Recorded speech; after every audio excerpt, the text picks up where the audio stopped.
and nobody wanted that. Well, nobody Roman. It's not that the church and state weren't separated, it's that the church was the state. Now, baby Christianity was very much the opposite in that instead of trying to blend into the Roman pantheon and the politics thereof, Christianity insisted that it remain separate, distinct, and unique. To put it simply, the premise of holding on to their unified identity above all else is single-handedly the reason for Christianity's staggering success, as well as the reason for nearly all of the problems it would have throughout history and even today. Now, Rome was no slouch when it came to religious toleration, believe it or not. Most Romans partook in what we call mystery religions, groups that meant to practice quasi-secret rites in order to worship particular gods, and there were tons of them. Think of any pagan god. There was probably a mystery cult specifically for them. And Rome was eventually more or less on board with it, because the Romans knew that no matter what a citizen did or which god a citizen worshipped the most in private, when it came to them as a collective of citizens, they were always on board with the full Roman pantheon and were right there helping Rome keep its precious Pax Deorum. Now here's the trick. Christianity's desire to be separate and do their own religious thing apart from the Roman state helps explain why the Christians were so fiercely prosecuted. If Christians didn't conform to the Roman religion, or at least accept it in addition to their own personal devotion to Christ, Rome saw itself as being robbed of Pax Deorum and as a result doomed to fail. Most of us today will agree that persecuting a religion or its people simply for their beliefs is totally wrong, but if you look at it through Rome's perspective, it does make sense why they saw Christianity as such a threat to their state. From their perspective, just by holding on to their beliefs, Christianity was disrespecting the very gods that let Rome maintain its empire at all. So this led to a slew of persecutions throughout the next few centuries, but no matter how hard Rome tried, Christianity didn't stop. In fact, persecution probably made Christianity even stronger. It's that whole martyr thing at the core of the religion. Think of it as, if Jesus died for our sins, we need to hold fast to our belief in him despite how badly we're being persecuted. He suffered through it, and so can we. There are certainly a multitude of things about Christianity that were appealing, and the afterlife is for sure on that list. But Christianity may have struck where other religions failed because of its emphasis on overcoming challenges through unity and the strength of faith in the face of open persecution. All of this was going on for a few hundred years. The New Testament is slowly getting codified as Christianity tries to figure out exactly what it is. The main conflict was between the influences of Judaism and Hellenism. Jesus was Jewish, and so are most of his early followers. Christianity was originally very much an offshoot of Judaism, and that's no surprise since there were a whole bunch of them running around at the time, like those guys who made the Dead Sea Scrolls. Anyway, it's kind of why the Hebrew Bible ended up becoming the Old Testament. Christianity was, at least way back then, fundamentally Jewish and was building on a solid framework of Jewish beliefs. The problem was that there was also a heavy push to be more Greek. If you look at the places where Paul sends his letters about how great Jesus was, you'll notice that more than half of them are Greek places. And of course, Greek was the common language of the Eastern Mediterranean world, thanks to our old friend Alexander the Great. But that's another story entirely. To solve this vexing problem about where to go and what to do, the early church took the bold stance of porque no los dos and made itself Greek and Jewish. That's probably one reason why the final codified version of the New Testament has 4 Gospels, each written as to appeal to a somewhat different group of people. The Gospels are almost a choose-your-own-adventure of religious teaching. Matthew spoke to the Jews by relating everything back to Hebrew Scripture and showing how Jesus fulfilled the Old Testament prophecy and laws. Mark spoke to the Romans by emphasizing Jesus' actions as a leader to appeal to their whole imperialistic thing. Luke spoke to the Greeks by playing to their culture's desire to live a happy and erudite life. And the Gospel of John from earlier speaks to all audiences, but takes a hard right turn into serious Platonic philosophy to show how Jesus was the divine reason itself incarnate. In fact, in Christianity's first 500 years, the vast majority of theology we see is profoundly influenced by Greek philosophy and specifically Plato, and the importance he places on the word, otherwise, speech, logos in the Greek, reason. According to John, Jesus is the physical manifestation of this divine reason. But to get back to one of our questions from the beginning, how is the word both God and with God? That's where the second big conflict comes in. Is the church to be Trinitarian or not? That is, are God, Jesus, and the Holy Spirit the same thing, or is Jesus just a prophet sent by a God who was not actually his father? Here we see another geographical split. While the fight between leaning towards Greek or Jewish influence was more or less east to west, the Trinitarian split was more north to south. It's all because of an early theologian by the name of Arius, whose advocacy of non-Trinitarian theology inspired a Gothic Christian missionary named Ulfilas to spread non-Trinitarian Christianity all around the Germanic tribes. Most of Southern Europe remained firmly Trinitarian. Non-Trinitarian Christianity, however, was a home run in the north, and, brushing over a number of historical hiccups for the sake of time, a decent number of people were converted from both paganism and non-Trinitarianism Judaism into Trinitarian Catholicism in a few centuries. Speaking of which, side note, the word Catholic comes from the Greek words meaning universal. With that, let's jump back in time to Rome. While all these philosophical debates were going on, Christianity was gaining ground within the Roman Empire. The first big example of this is Constantine, who was born a pagan but raised by a Christian mother. Now, Constantine wasn't born as the heir to the whole empire. He had to earn that particular title by fighting one of Rome's very peculiar four-way civil wars, which happened every now and again throughout the 3rd and 4th centuries. The night before a battle with the ruler of one such fourth of the empire, which contained Italy and North Africa, Constantine had a dream in which he was instructed to paint the Christian Chi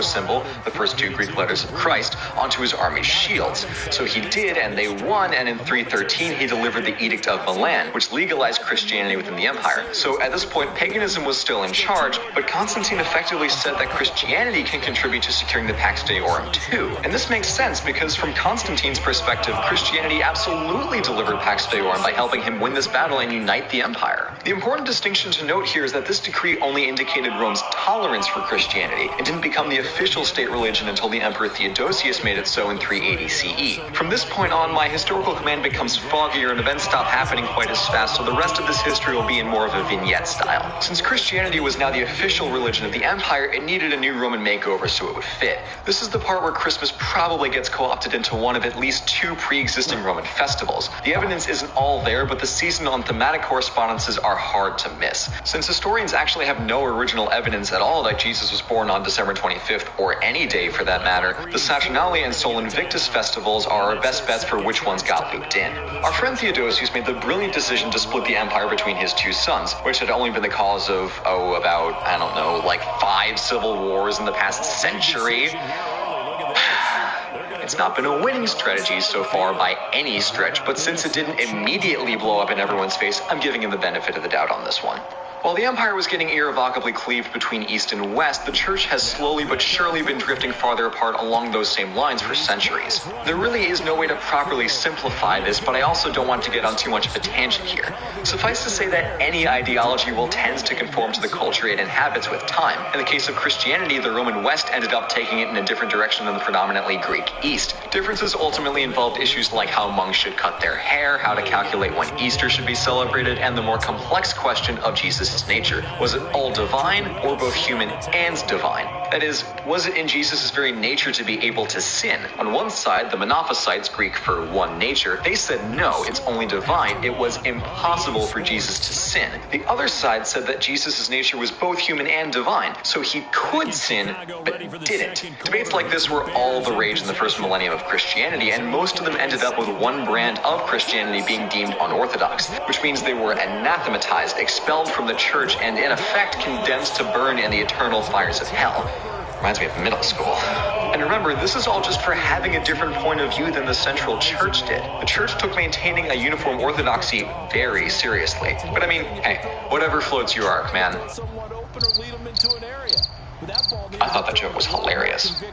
The split between the Eastern and Western churches grew and grew and grew until they were so separate that both sides stopped responding to the other's text messages entirely. This mutually assured silent treatment is known as the Great Schism of 1054, the point where the Catholic and Eastern Orthodox churches split up for good. You know the saying, if you can't beat them, pretend like they don't exist. When the split happened, a young boy named Odo was 12 years old. Fast forward 14 years and our little Odo became Pope Urban II. 3 years into his papacy, he saw a golden opportunity to end this recently formed schism. The Byzantine Empire had lost a major battle along with a sizable portion of Anatolia. It's important to note here that the church in the West had formed what's called the Papal States in central Italy in 754, which was really just a formal recognition of the political power the Pope had enjoyed in the region for over a century already. What this means is that just like our old Roman government that saw church and state as one entity, the papacy in the 7th odd century had become as much a political position as it was a religious one. The Pope was running the civic business in Rome for some time at this point in history, and it had also since picked up a nice little swath of territory. If you ask me, I think it's actually really neat to see the Catholic Church emulating Rome in this way. Back to the point.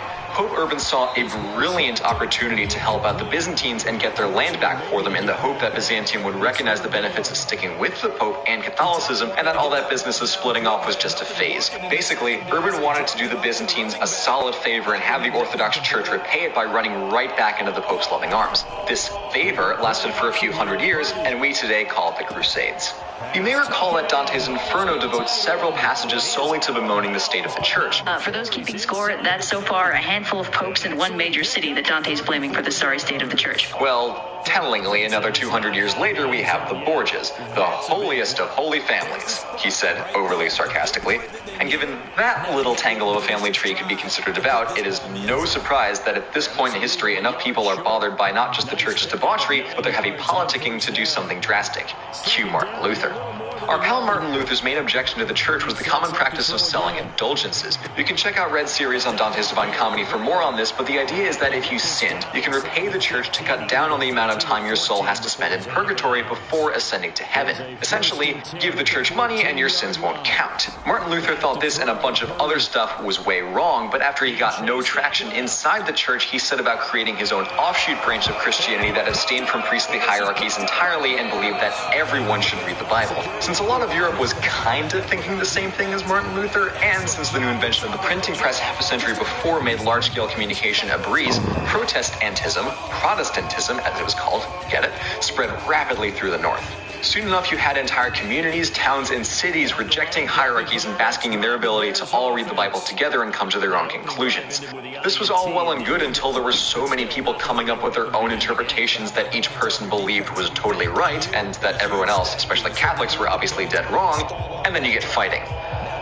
A lot of fighting. Eventually, small revolts here and there gave way to entire nations breaking away from the Pope and going on to do their own thing. That means now proper armies are killing each other over religion. Oh, wait. Guys, aren't we all here because we love Jesus? No?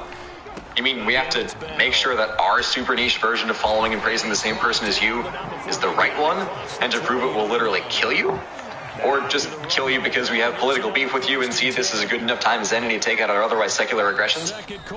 Seems legit. In all seriousness, the absurdity we're seeing here is a byproduct of the very thing that let Christianity become so powerful and widespread in the first place. The determination to hold to one's own beliefs in the face of persecution and any external force that seeks to invalidate it. See, it's an admirable concept and probably the reason it survived its early history, but like anything rooted in stubbornness, it leads to tension. What was functionally a Christian civil war broke out because all sides were so dead set on their own interpretation. What you got was a collision between multiple immovable objects, and the end result was a lot of collateral damage. It's also interesting to note that Christianity didn't inherit this trait from Judaism. You see, an intrinsic part of the Jewish belief system was that the Torah was meant to be debated over. It was almost its own form of worship for rabbis to just convene and argue for hours at a time over the meaning of these texts. I'll go into more detail when I cover Judaism in its own video, but basically it was an accepted and fundamental part of the culture to present individual interpretations of sacred texts and debate their respective merits, with the understanding that there was unlikely to be one right answer. Now, to be fair, what Christianity did have was a system of ecumenical councils. Councils where bishops would gather to debate on matters of doctrine. However, at the end of each council, the bishops would vote on which side would be adopted as the official belief.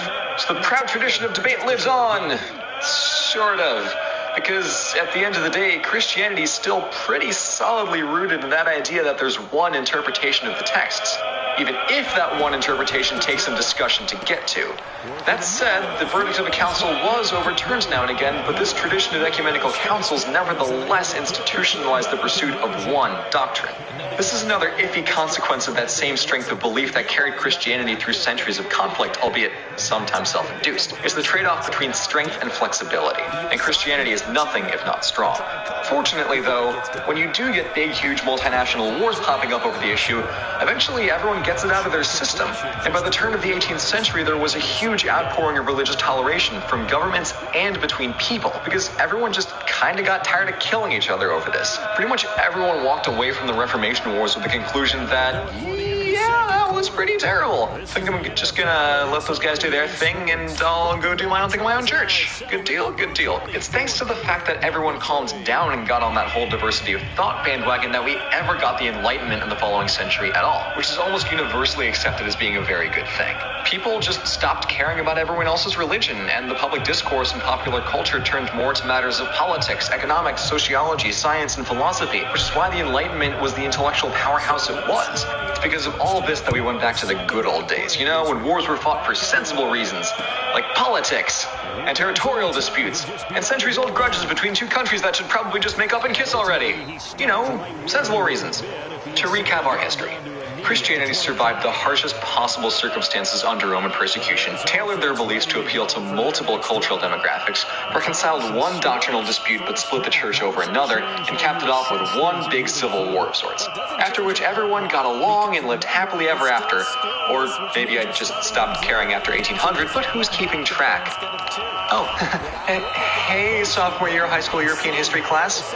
I totally remember you. You're the one with the wars, right? Christianity had a hard time figuring itself out for one key reason. Here's the thing.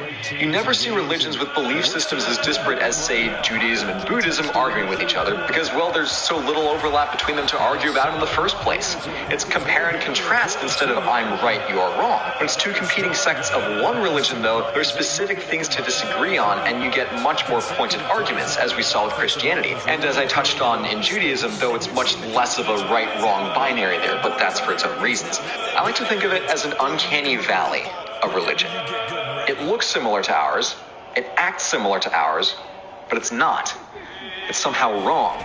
And we want to fix those tiny little things so that they can be right and be like us and we can all be happy together. But they want to do the same thing to us because to them, we're in the uncanny valley and we need to be fixed. This is the fundamental, unfortunate side effect of one of Christianity's greatest strengths, for all the good it's done. And please don't think I'm underselling the importance of the orphanages, schools, hospitals, and medical missions Christianity has consistently been a huge proponent of for centuries. I think if we start from the platform that we all have a lot to learn about each other, we can do way more good than if we just assume we already know everything about everything. No one is completely right. I think sometimes the only option is to agree to disagree on certain things and respect the other person's opinion. It's not going to make everyone happy because being disagreed with feels kinda ugh. But being happy all the time is less important than being good to people. Wasn't Jesus' big lesson all about occasionally turning the other cheek? You know, love thy neighbor, give a hoot, don't pollute. It's all right there in the Gospels, people. Come on. In summation, Christianity has done a lot of amazing things for civilization in the past 2,000 years. But to understand why and to make the most out of it, we need to learn how it succeeded and where it failed if we're to make progress now. You know what they say about learning history, right?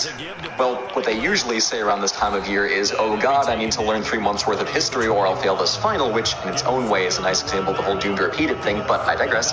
Anyway, now that all that is out of the way, go and get back to playing with those gifts you got from a 4th century saint with an affinity for women of the night who drop your presents down a shaft meant for fire. Man, Christmas is weird.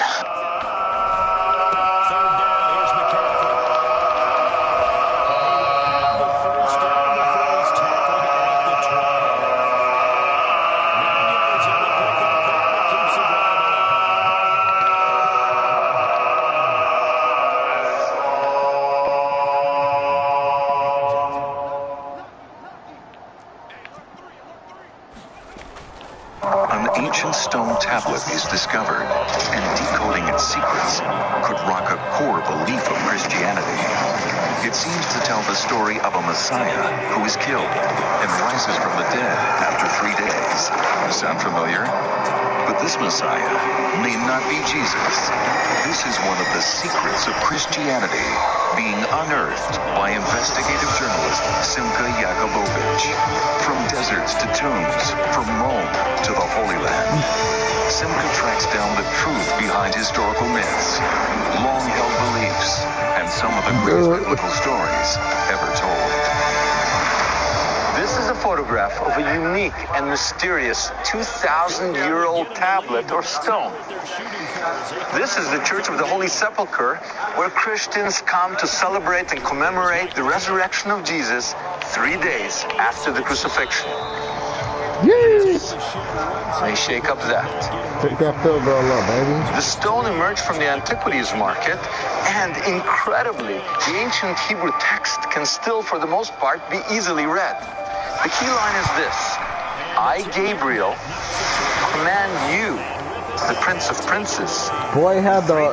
You garbage. Live. How you gonna have the ball the whole time, bro, and not score? That may sound strange to the modern ear, but when I first heard about it, I almost fell off my chair. I mean, we're talking about a 3-day resurrection. If it's referring to Jesus, where you at? this bit of archaeology is the earliest archaeological artifact that refers to him. If it predates Jesus, then who is this Christ-like figure that we didn't know about before? Who is this Jesus before Jesus? To decode the stone, we have to figure out, when was it written? Where did it come from? And first, who is this Gabriel mentioned on the stone? In both the Hebrew and Christian Bibles, Gabriel is an angel whose main job is to announce the Messiah. In the Gospels, he's the angel who announces to the Virgin Mary that she will give birth to Jesus. On the stone, Gabriel is not speaking to a woman. Rather, he is talking to a prince of princes, code word in Jesus' time for a Messiah. So the inscription seems to speak of a Messiah who dies and is ordered by the angel Gabriel to rise again after 3 days. Until now, this has been associated only with Jesus. But renowned biblical scholar Israel Knoll, who brought the stone to light, believes that the stone predates Jesus. Here we have, for the first time, an evidence to the belief in the death and resurrection after 3 days of a messianic leader existed even before the time of Jesus. Already hear some of the objections. What are you saying here? That Jesus was a copycat? And I must say that's a totally unhistorical way of approaching the issue. If you think that Jesus was influenced by no one and he knew exactly where he was going and he landed like an alien from outer space, there's no point looking at any archaeology. But if you put Jesus in his historical context, first century Judea, he was, after all, a first century Jew, then you suddenly have to say, wait a minute, here's a man living in a country under Roman occupation. Clearly he's going to be influenced by people, and he's going to influence people. When it comes to this stone, now known as the Gabriel inscription, Knoll's theory is that Jesus was influenced by someone, since the stone predates Jesus.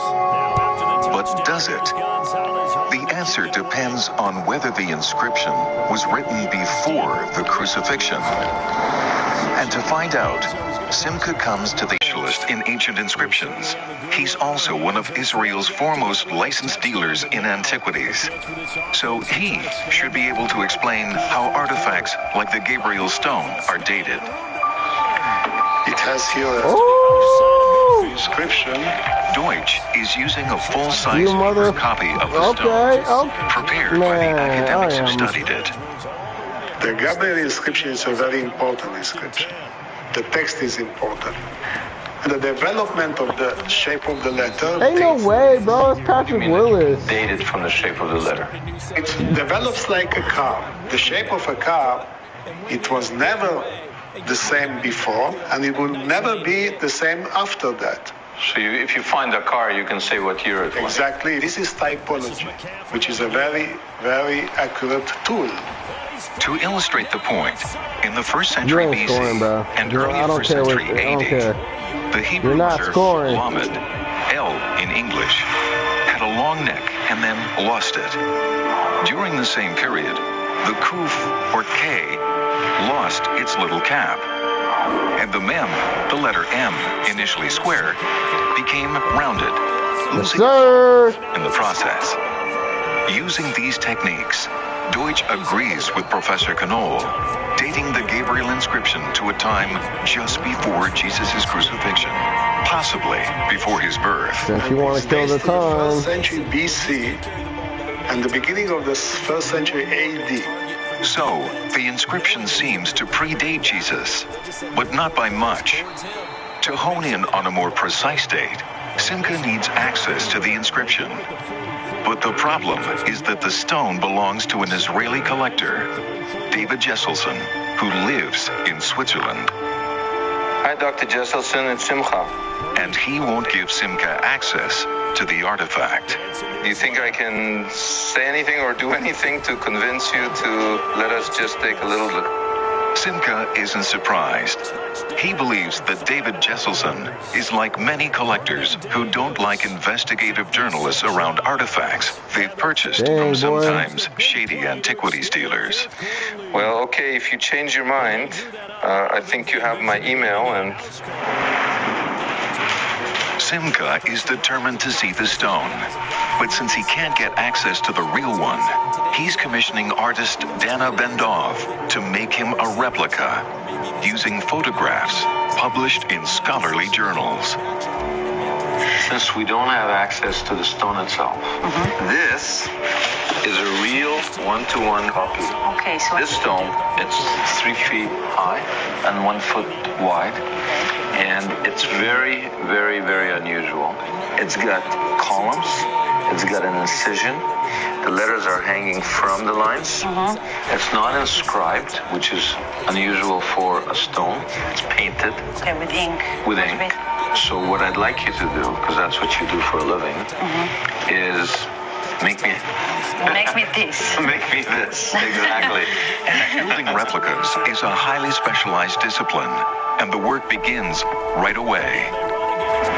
From the original photograph, the team of reproduction experts are using 3D computer and laser technology to recreate the multiple layers of the stone. From the painstaking carving process to laying on the letters precisely as they appear on the original stone, making the reproduction as close to a perfect copy as possible.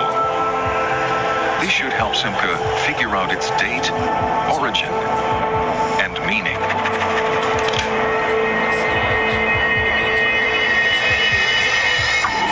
Though some have questioned Knoll's reading, no archaeologists have challenged him. Simcha now shows the reproduction to Professor Knoll, who has moved beyond deciphering the text to decoding its earth-shattering message. In 2007, an ancient stone came to the attention of scholars that has the potential of shaking Christianity to its foundations. Dubbed the Gabriel Revelation, the text painted on the stone refers to a Messiah that lives, dies, and is resurrected after 3 days. The writing style, however, seems to suggest a time before Jesus. If the inscription is not referring to Jesus, who is it referring to? Who is this mysterious dying and resurrecting Messiah? And is he the original inspiration for Jesus and his followers? When the stone's existence was first made public, a few scholars, including Israel Knoll, were allowed to study it. Immediately, they recognized it as a genuine artifact. But since the stone is now out of circulation, Simcha has brought a replica he commissioned to show Knoll. Does it look like the original? Very much, very much. And look at this, look at the lines. Yeah, the lines, he did them very nice, yes.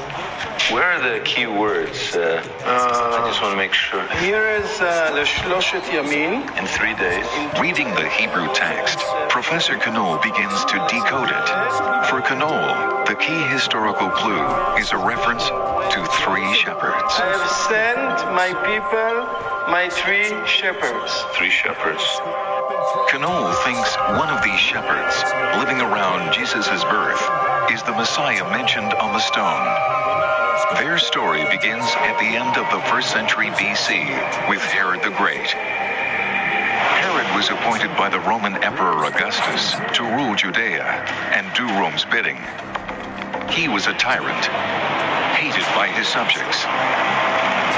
Paranoid that a Christ-like figure would dethrone him, Herod is remembered in the Gospels as the ruler who killed innocent babies, fearing that one of them might be a Messiah. When Herod died in 4 BC, his death triggered a messianic fever. Rebellion broke out on 3 fronts across the country. This was the beginning. This is the place where the serious rebellion started. Here, at this point where we sit here now. Was this a nationwide revolt? Yes, Israel was literally burning during this rebellion. Yes. There were 3 centers for this rebellion. 3 messianic leaders. One, Judah in the Galilee. The second one, at Longus in Emmaus. And the third one, Simon from the Perea, from the area of Transjordan.